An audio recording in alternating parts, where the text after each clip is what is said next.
Let me remind you the examples for these. In case of single immunodiffusion in 2 dimension, the best example is influenza virus. And in case of double immunodiffusion in 2 dimension, the example is Elk's test to determine the toxigenicity in Coryn bacterium diphtheriae.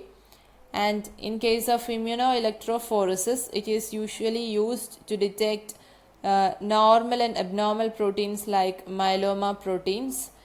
So now we are discussing about electroimmunodiffusion.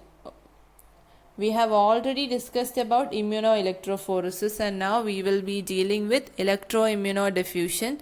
So here we have 2 types: counter electroimmunodiffusion and rocket electroimmunodiffusion. We will be dealing with that.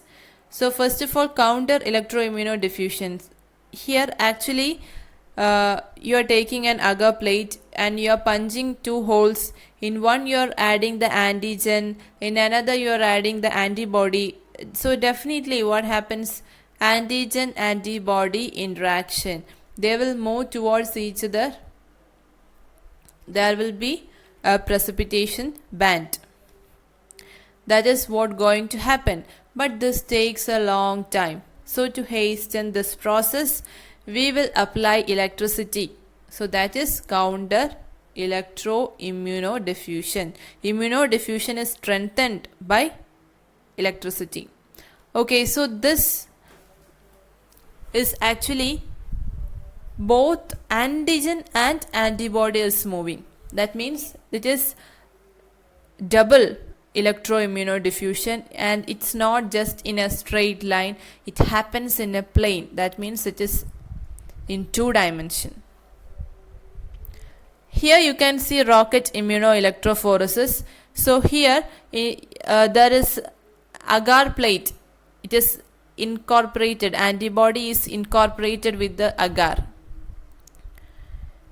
Before it was antibody was also added into a well, or we say punched out hole, but here it's not like that. It's incorporated into the agar and you punch out several holes.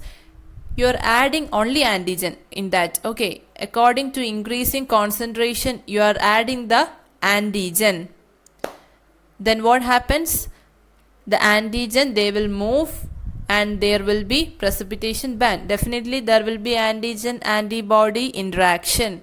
So there will be precipitation band, and it is just like a cone like structure. So we call it as a rocket. It just looks like a rocket. So the name is rocket immunoelectrophoresis.